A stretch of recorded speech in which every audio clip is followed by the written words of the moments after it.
కడప జిల్లా ఎమ్మెల్యే ప్రభుత్వ whip Madhavi Reddy polit bureau సభ్యుడు రెడ్డప్ప శ్రీనివాసరెడ్డిని వారి స్వగృహంలో కలిసి వెలుగు వివో ఏలు కలిసి వినతిపత్రం ఇచ్చారు. వివో ఎలా యూనియన్ వ్యవస్థాపకుడు ప్రభుదాస్ వారికున్న సమస్యలు వివరించారు. తమకు న్యాయం చేస్తామని హామీ ఇచ్చారు.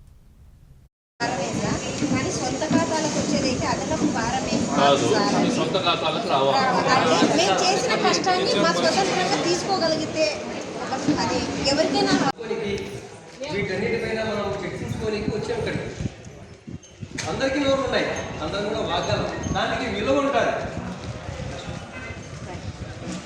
కదా, కొద్దిగా విలువన్న మీకు సంతృప్తికరంగా ఈ ప్రభుత్వమే మీకు చేయగలదు.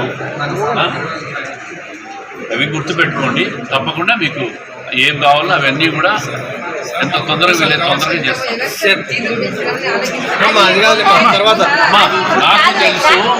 నాకు తెలుసు 8,000 రూపాయలు చాలా తక్కువ. మంత్రి కూడా చెప్తాను. ప్రభుత్వం రేపు